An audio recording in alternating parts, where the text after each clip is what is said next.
कौमी असम्बली में supreme court के 3 रुकनी बेंच के खिलाफ करारदाद मंजूर कर ली गई। बलोचिस्तान से रुकन कौमी असम्बली खालिद मगजी ने सुप्रीम कोर्ट के 3 रुकनी बेंच का फैसला मुस्तरद करने की करारदाद ऐवान में पेश की, जो मंजूर कर ली गई। करारदाद में 3 रुकनी बेंच के बजाय फिल कोर्ट में केस की समाअत का मुतालबा किया गया है। करारदाद में कहा गया है कि ऐवान सियासी मामलात में बेजा अदालती मदाखलत पर इजहार तशवीश करता है। हालिया अक़लियती फैसला मुल्क में सियासी अदम इस्तेहकाम पैदा कर रहा है।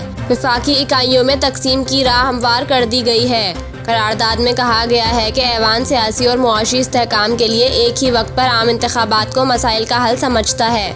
ऐवान 3 रुकनी बेंच का अक़लियती फैसला मुस्तरद करता है। ऐवान दस्तूर के आर्टिकल 63A की गलत तशरीह और इसे अदालत उज़्मा के फैसले के जरिए आज सरनौ तहरीर किए जाने पर शदीद तशवीश का इजहार करता है। करारदाद में मुतालबा किया गया है कि अदालत उज़्मा का फिल कोर्ट इस पर नज़रसानी करे। ख्याल रहे कि इससे कबल वफाकी काबीना ने भी सुप्रीम कोर्ट के इलेक्शन से मुताल्लिक फैसले को मुस्तरद कर दिया था। वफाकी काबीना ने सुप्रीम कोर्ट के इलेक्शन से मुताल्लिक फैसले को पार्लियामेंट की करारदाद से मुतसादम करार देते हुए इसे मुस्तरद किया था।